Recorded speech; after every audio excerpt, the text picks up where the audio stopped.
কথার কোলাজে স্বাগত। পুজো তো এসে গেল, আর পুজো এসে যাওয়া মানে বিশ্বকর্মা পুজো দিয়ে শারদোৎসবের শুরু। আমরা আজকে রাজ কারিগর বিশ্বকর্মা, দেবশিল্পী বিশ্বকর্মা সম্বন্ধে কিছু জানব। এই বিষয়ে আজকে আমাদের প্রথম পর্ব। রাজকারিগর বিশ্বকর্মা, স্বর্গে মর্তে মিস্ত্রি, তোমার প্রসাদে শ্রমেও আমোদ, ধরণীতে ছোটে পিচকিরি। এই কবিতাটা ছন্দের রাজা সত্যেন্দ্রনাথ দত্তের লেখা। আমরা এটা ছোটবেলায় সকলেই পড়ে এসেছি। তো দেখি এবার এই দেবশিল্পী রাজকারিগর বিশ্বকর্মা নিয়ে আমরা কি আলোকপাত করতে পারি। যতদূর জানা যায়, স্কন্ধ পুরাণ এবং বশিষ্ঠ পুরাণ অনুযায়ী বর্তমানে আমরা যে বিশ্বকর্মার মূর্তি পূজিত হতে দেখি, এই মূর্তি নতুন তৈরি, মানে তুলনামূলকভাবে অর্বাচীন, অত প্রাচীন নয়। উদ্ভাবক কর্মকার সম্প্রদায়ের বিশিষ্ট নেতা, শিক্ষাব্রতী স্বর্গত হরষিত কেশরী রায়, বিশাল পণ্ডিত মানুষ ছিলেন। এই দুটি পুরাণে বিশ্বকর্মার সম্পূর্ণ আলাদা একটা মূর্তির কথা বলা হয়েছে। এই বর্ণনা অনুযায়ী, সেই পুরাণের পৌরাণিক বর্ণনা অনুযায়ী বিশ্বকর্মা পঞ্চ আননের অধিকারী, অর্থাৎ তিনিও পঞ্চানন, যদিও পঞ্চানন বলতে শিব ঠাকুরকেই বোঝায়, এবং তার 10 ভুজ। হস্তি তার বাহন নয়, তার বাহন হলো হংস। হস্তি তার বাহন নয়, তার বাহন হলো হংস। আচ্ছা, এর প্রমাণ রয়েছে স্কন্ধ পুরাণের নাগর খণ্ডের 7ম অধ্যায় এবং বশিষ্ঠ পুরাণের 3য় কাণ্ডের 6ষ্ঠ অধ্যায়ের কতগুলো শ্লোকের মধ্যে। বিশ্বকর্মার 5টি মুখের 5টি নাম আছে। সদ্যজাত দক্ষিণ মুখ, এটি বামদেব পশ্চিম দিকের মুখ, অঘর উত্তরমুখী, তৎপুরুষ ঊর্ধ্বমুখ এবং ঈশান, এটি।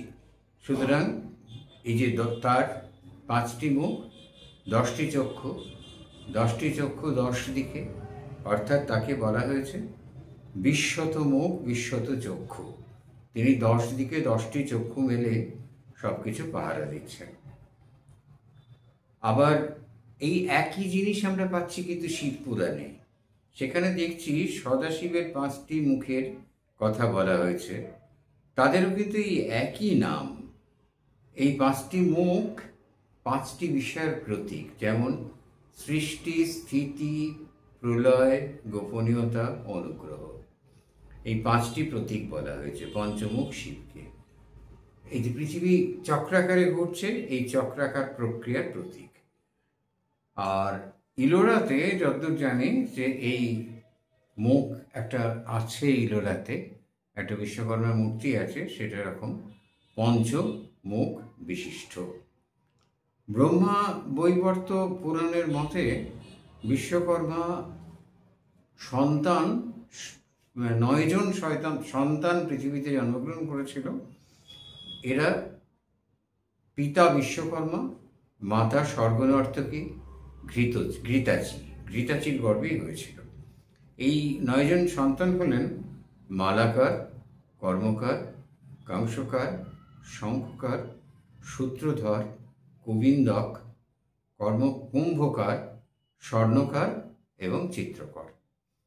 কিন্তু দুঃখের বিষয়, এই 9 জন সন্তানকেই সমাজ বহির্ভূত করেছিল।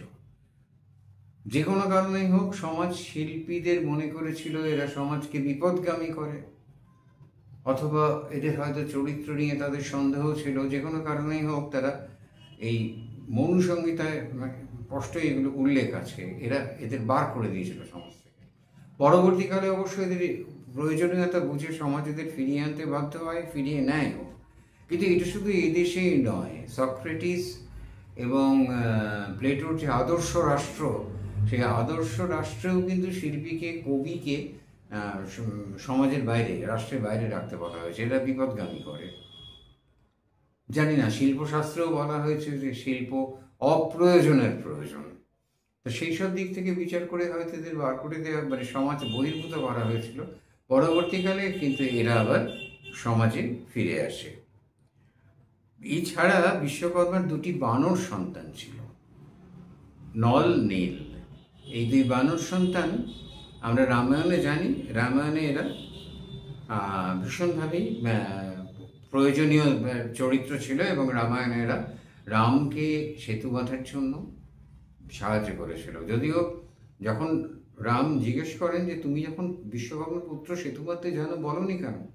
তখন নল বলেছিল যে প্রভু, আমার পিতা বলেছেন জিজ্ঞাসিত না করে মহাসত্য বলবে না। তা আপনি তো আমায় জিজ্ঞাসা করেননি প্রভু। যাই হোক, এরা শেষ অবধি বিশ্বকর্মা সম্প্রদায়ের মতে মনু, মায়া, তাস্তর, শিল্পী ও বিশ্বহী নামে তার আরও 5 ভৃত্যের কথা জানা যায়, যারা বিভিন্ন উপগোষ্ঠীর পূর্বজ বিশ্বকর্মার পুত্র। বিশ্বরূপের উল্লেখ আমরা রামায়ণে পাই। ইন্দ্র আবার তাকে হত্যাও করেন।